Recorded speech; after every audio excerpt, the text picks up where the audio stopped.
Bonjour à tous, aujourd'hui on se retrouve pour une nouvelle critique de manga et j'espère que celle-ci vous plaira.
Est sorti donc au Japon en 2000 et en France en 2002. C'est de type shoujo. Donc c'est un manga de type comédie, drame, romance, slice of life. Bref, voilà. L'auteur est Yazawa Ai. Donc voilà. Donc il y a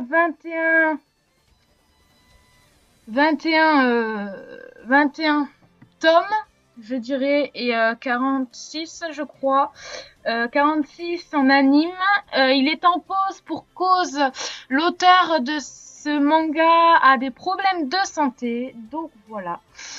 Elle s'appelle Komatsu Nana, elle est encore au lycée, mais entretient une relation avec un homme marié, monsieur Asano, ou plutôt entretenait. Il l'a quitté pour aller travailler à Tokyo, histoire de se remettre sur le marché. Elle décide de suivre sa meilleure amie, Saotome Junko, dans une école d'art plastique mixte. Peut-être l'homme de sa vie étudie-t-il. Junko y retrouve un ancien camarade de collège, Endo Shoji, ainsi qu'un de ses amis, Takakura Kyosuke. Si ce dernier semble être intéressé par Junko, Nana et Shoji entretiennent une relation très ambiguë. Bref, elle s'appelle Ozaki Nana, elle est chanteuse au sein du groupe punk en compagnie de Tarashima Nobu, etc., etc. Donc, parlons de Ozaki Nana.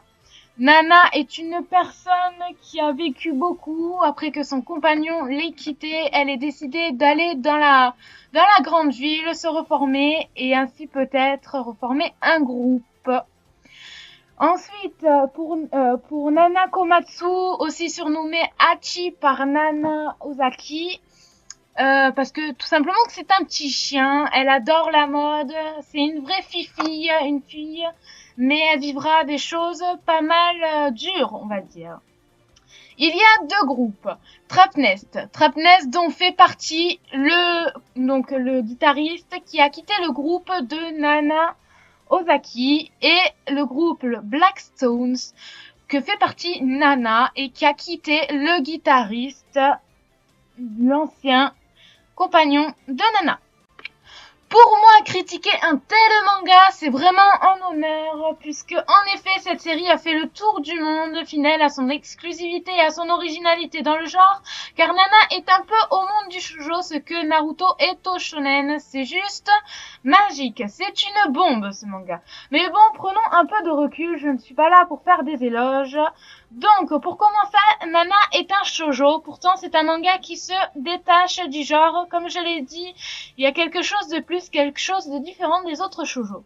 J'aimerais aborder en premier le fait que ce soit quelque sorte, un manga musical, car il nous prolonge dans l'univers de la musique de façon assez intuitive, vu que Nana Ozaki souhaite atteindre une carrière professionnelle.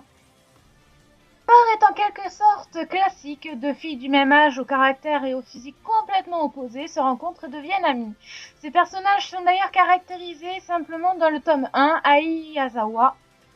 C'est exactement où elles veulent nous emmener. Les traits et caractères sont déterminés et paraissent d'ailleurs complètement anodins, mais le sont-ils vraiment? Au fur et à mesure des intrigues, on sent que tout ça n'est pas aussi simple qu'il n'y paraît. Au tout début, chacune de leurs intrigues se déroule séparément. Et elles ne se connaissent pas encore. Elles essaient d'évoluer de leur façon, mais n'y arrivent pas toujours. L'évolution se fait vraiment lors les deux nanas se rencontrent. Leurs histoires sont différentes, mais parallèles, comme je l'ai dit juste avant, tenues par on ne sait quel lien, c'est leur amitié qui les fait avancer. Du côté du personnage, on peut dire que Aizawa a plus que réussi sa tâche en essayant de nous guider sur le simplisme vers le grandiose. Cela n'est pas vrai pour les deux héroïnes, mais pour toute la palette de personnages secondaires qui n'ont pas l'air d'être tant leur psychologique est poussé et déjouent les clichés. Pour moi, Nana définit ce que c'est vraiment un shoujo, pas seulement un manga pour filles avec des amours, des amitiés banales, tout ça. Non, mais un manga qui parle de sentiments, pas d'amour en soi, mais de sentiments et vraiment de complicité et de choses qui ne montrent tout simplement pas dans un vrai shoujo qu'on regarde partout. Avant de continuer, je tiens à m'assurer que vous ne pensez pas que c'est ces nanas-là, hein, ou celle-ci que je parle. Je tiens à m'assurer qu'on soit sur la même longueur d'onde, que ce n'est ni ces nanas-là, et encore moins cette nana-ci. On est bien d'accord? Vous suivez bien? C'est nana, ok? Ok. Donc, ce style de dessin dans l'anime ou dans le manga, comme l'un ou l'autre, est parfaitement en accord avec l'histoire, qui est elle aussi, on va le voir, très délicate et soignée. Je tiens à préciser qu'il risque de y avoir des spoilers, donc si ça ne vous plaît pas, bouchez-vous les oreilles. C'est aussi simple que ça. À tous ceux qui m'affirment que les mangas sont juste des bandes dessinées sans dialogue et profondément bêtes, je leur répondrai de lire Nana. Pour moi, c'est le meilleur exemple manga intelligent, pas seulement dans l'histoire, mais aussi dans la manière dont elle est racontée. C'est un des mangas les plus profonds que j'ai pu lire, qu'il y ait par un regard, par un souffle, juste par l'image en elle-même, on peut ressentir ce que le personnage ressent, comparé à, à certains mangas où il est obligé d'y avoir un texte pour forcément comprendre. Et aussi, ouais, comprendre, c'est tout. Hein, Cependant, il faut bien y venir. Il faut avouer qu'on peut reprocher de nombreuses choses à Iyazawa.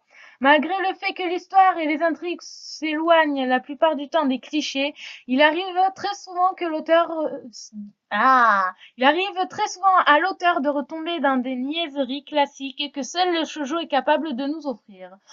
Bon, dans les passages romantiques, difficile de faire autrement, me direz-vous, mais quand même, on pourrait mieux attendre de la part d'un tel manga. Autre chose, la façon dont Aizawa traite les volontés de ses fans et même ses attentes mieux de la part d'un tel manga. C'est-à-dire qu'on s'attend mieux pour un manga qui fait une telle explosion. C'est de la bombe ce manga, faut se l'avouer, faut s'avouer. Je vais spoiler à partir de ce moment-là, donc ceux qui ne l'ont pas vu, vous pouvez dégager. Qui ne sont pas offensés de voir le couple si adorable se former Hachi et Nobu, bafoué par le formidable Takumi.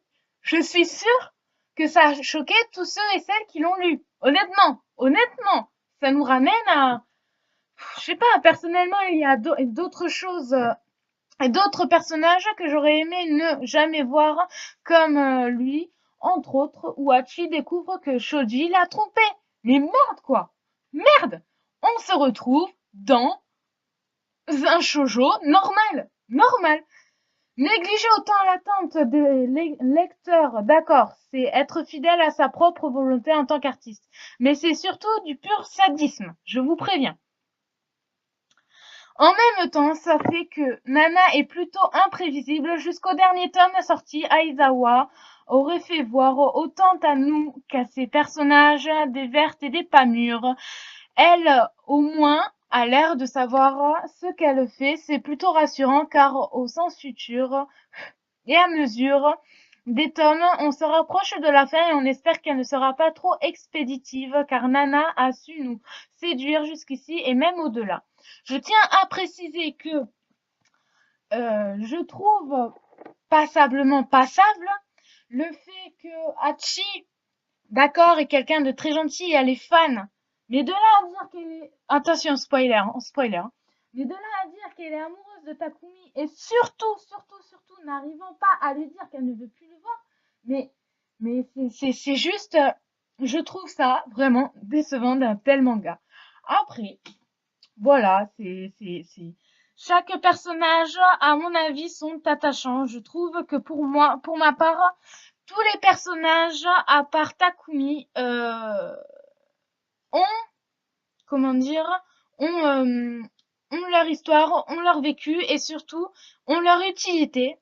Et je trouve vraiment ça bien d'avoir donné autant de d'importance à chaque personnage et personnages principaux, secondaires et tout ça, car nous connaissons l'histoire, aussi intéressante soit-elle, des personnages secondaires, et nous décrit leur vie, leurs aventures, leur passé surtout, puisque chaque personnage dans ce manga a un passé compliqué, dur et éprouvant.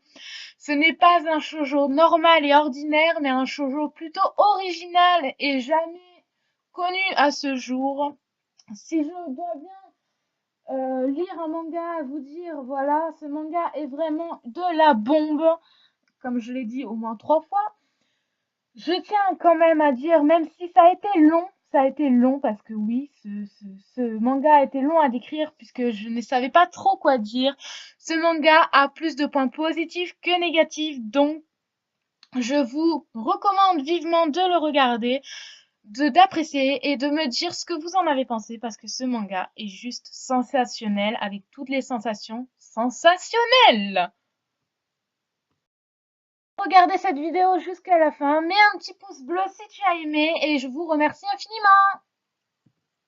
Même que cette vidéo t'aura plu et ça t'aura donné l'envie d'aller voir Nana. Gros bisous à vous, je vous dis à bientôt et j'espère que vous verrez. Hein.